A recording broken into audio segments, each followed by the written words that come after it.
Sa unang bahagi ng video na ito ay ating nasaksihan ang magandang tanawin sa bayan ng Umingan. Ang Sinabaan Riverbank, na kung saan ay nakakahuli ng isdang ludong o mas kilalang president fish na pinakamamahaling isda sa Pilipinas.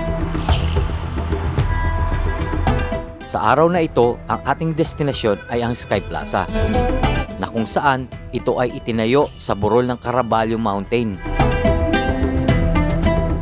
Makikita natin dito sa tuktok ng burol ang 40 talampakang rebulto ni Kristong Manunubos o sa tawag ng mga lokal dito, ayat ni Apo Jesus. Ating subukang akyatin ang mahigit 1,000 hakbang pataas papunta sa kinaroroonan ng rebulto. Sobrang nakakahingal. Medyo nagpahinga muna ako. Atin ding puntahan ang paanan ng burol na kung saan matatagpuan ang nakakamanghang tanawin ng Maranon Falls. Ako si Rocky Boy Palaboy, sama ka sa aking paglalakbay.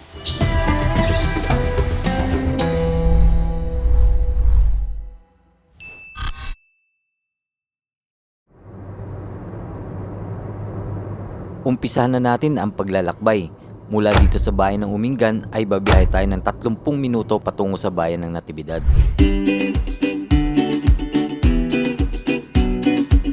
Ang bayan ng Natividad ay ika-4 na klaseng bayan sa lalawigan ng Pangasinan. Ito ay binubuo ng 18 barangay. At dito sa barangay ng Bachelor East natin matatagpuan ang Sky Plaza at Maranon Falls.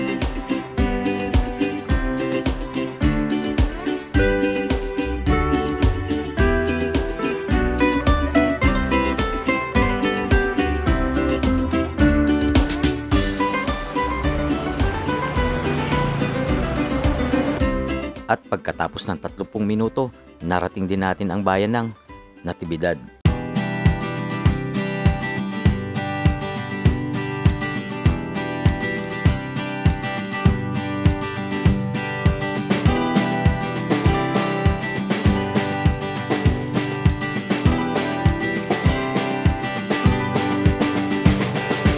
Ang bayan ng Natividad ay itinatag noong Marso 1902 at pinangalanan sa karangalan ng kanyang patron, Saint Nuestra de Natividad. At ang unang nanirahan ay nagmula sa kalapit bayan ng Pangasinan at iba pang karatig lalawigan tulad ng La Union, Ilocos at Abra. Kaya ang pangunahing salita dito ay Ilocano.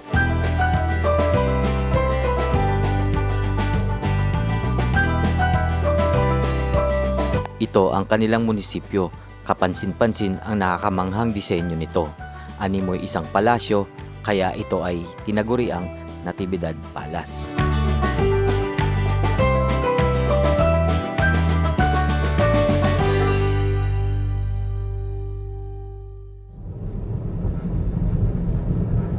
Barangay Bachelor East. Mula Natividad Palace ay ating nilakbay ang 3 kilometro para makarating sa Tourism Office.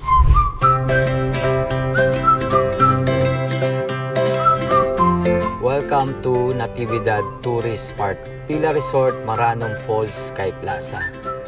Okay.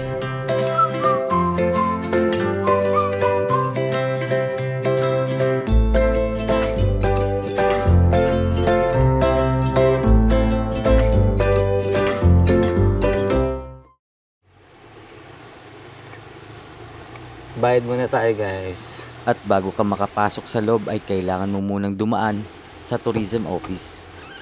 Excuse me. Dito ay tinatanong nila kung saan ka pa galing. Manila pa.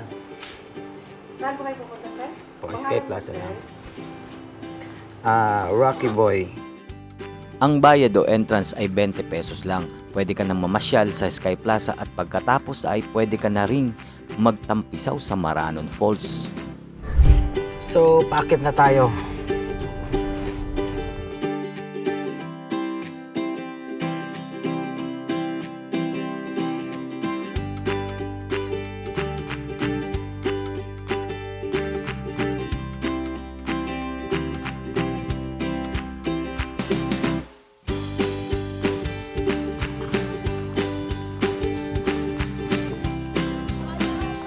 Ilang steps to lahat? Ano, sir? 1,090 steps, sir. 1,090 steps. 1,090. Ah, okay po. Pero yung 222 na steps, ano po yun? Beginning dito, sir. Yung Yung dati po yan. Dito pa lang pag ano. Hindi pa kasi tapos nung ano yung sa taas. Ang nasabing 222 steps ay nagsisimula dito sa baba hanggang doon pa lang sa Holy Cross.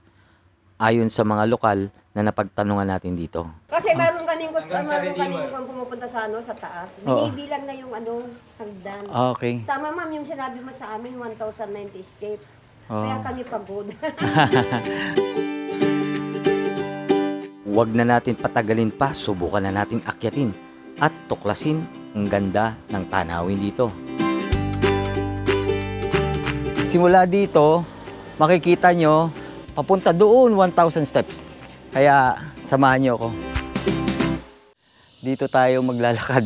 Bale, ito ang step 1. 1,086, 1,085. Wala pa siguro 50 yung na-steps na ilakad ko eh. Medyo hinihingal na tayo. Talagang matarik siya.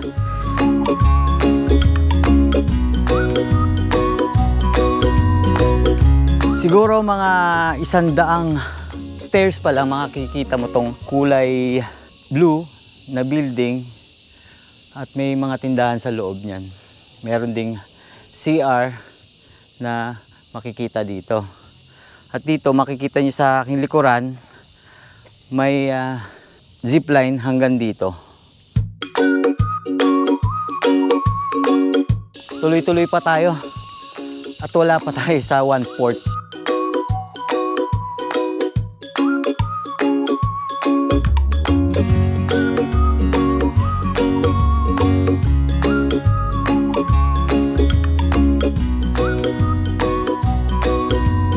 Dito tayo ngayon sa pinaka-entrance ng Sky Plaza.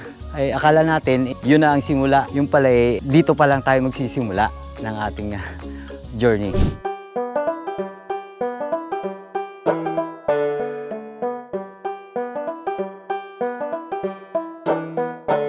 Sa bahaging ito ay may dalawang palapag ng multipurpose hall na hugis octagon. Isang kapilya,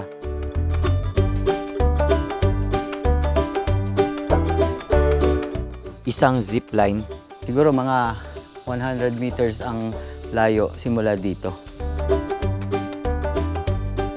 mga picnic table na pwedeng gamitin ng mga turista habang pinapanood ang magagandang tanawin sa paligid. Meron din itong malalawak na parking space para sa mga sasakyan.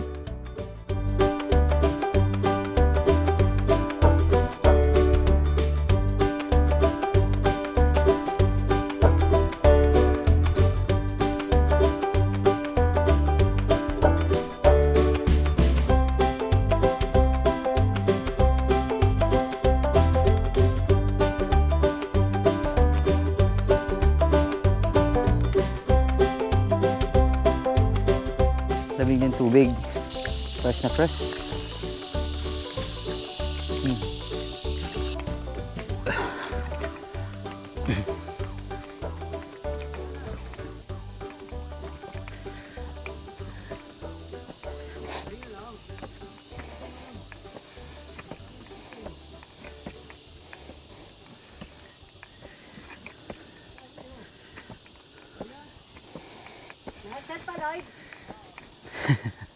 Kaya pa.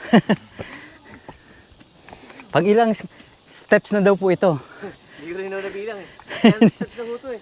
300 steps. 300 steps. So, nasa 300 steps na daw kami. So, meron pa kaming 790. Wala pa sa kalahati.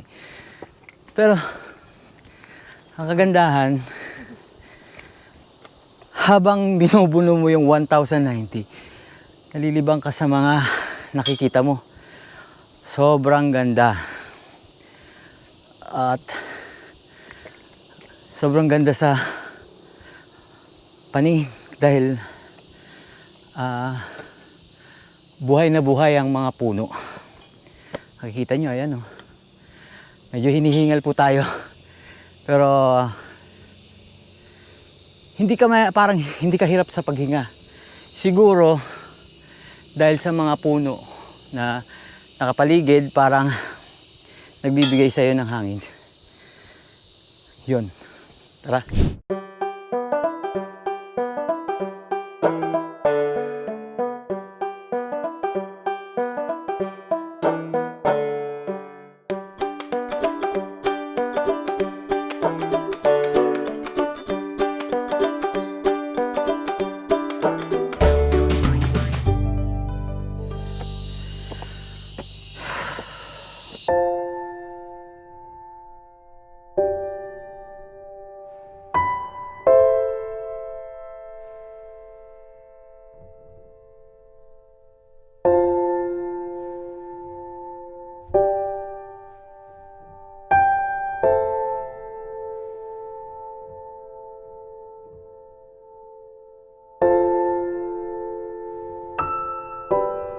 At nakarating din tayo sa grotto. Ibig sabihin ay nasa 200 steps pala ang natatapos ko. Malayo pa ang tatahakin ko. Halos wala pa ito sa kalahati.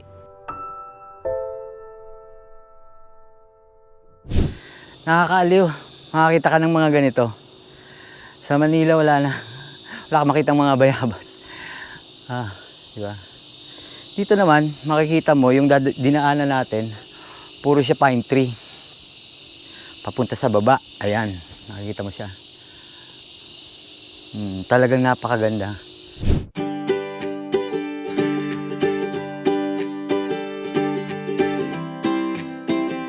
Andito tayo ngayon sa napakalaking cross. Pagkatapos ng grotto, siguro mga nasa 50 stairs, nakarating tayo dito. At napakalaki nito. Simula dito, makikita mo yung ganda nung bundok. Dito pa lang ay busog ka na. What more kung makakarating tayo doon sa pinakasummit. Kaya tara.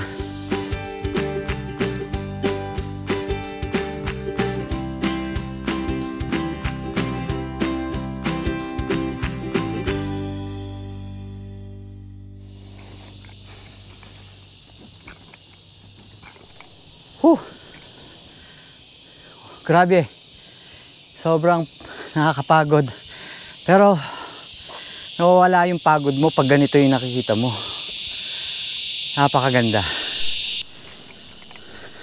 Eto, parang ito yung pinaka mahabang hagdanan na nakita ko ngayon. Sobrang haba. Ayun. Hindi ko matansya kung ilang steps to. Kaya subukan natin. Tara. Sa pagkakataong ito, ramdam ko na yung pagod at medyo kinakapos na ako ng hininga. Pero di ako tumigil. Ayun na kaya natin. Pero sobrang nakakahingal. Medyo nagpahinga muna ako. Hinihingal ako, grabe. Hindi pa naman ako kumain. Kaya siguro ganito. Kaya dapat pag pumunta ka rito is full pack ka. Dapat nakakain ka, ganun. May baong kang tubig. Yan. Sa amin, kasi biglaan itong pagpunta namin dito. Nakalimutan bumili ng tubig. At grabe. Sobrang nakakahingal. Yun. Habang nagpapahinga ay pababa naman ang mga kasamahan ko. Kuya, ano masasabi mo sa pag-akyat mo dyan sa taas? At ako'y hindi pa nakakarating dyan.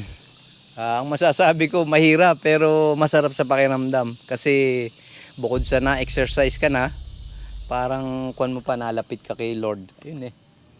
Saya. Oo, tsaka yun nga, pagod.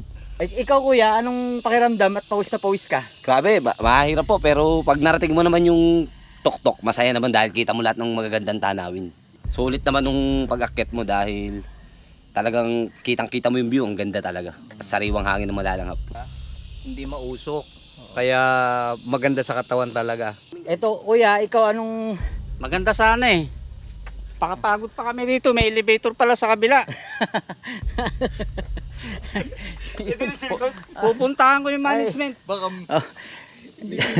Sa dulo po pala may elevator. Pinahirapan pa yung mga tao. Joke lang po yun. Umpisa na naman tayo ngayon. Kaya tara.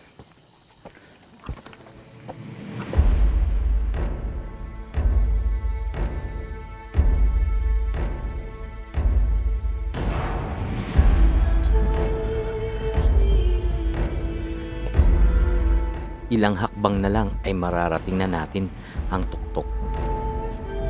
Sa oras na ito ay pabigat na ng pabigat ang aking mga paa. Halos di ko na maihakbang.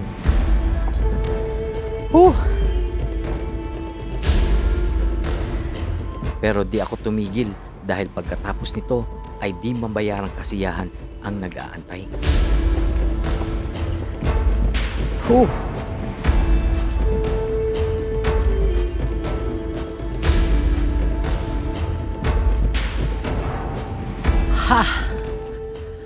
Sa wakas, nakarating din tayo. Konti-konti na lang. Ito, ilang hakbang na lang.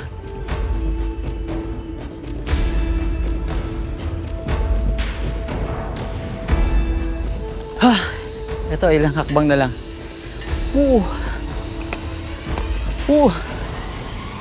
Sa wakas, nakarating din tayo.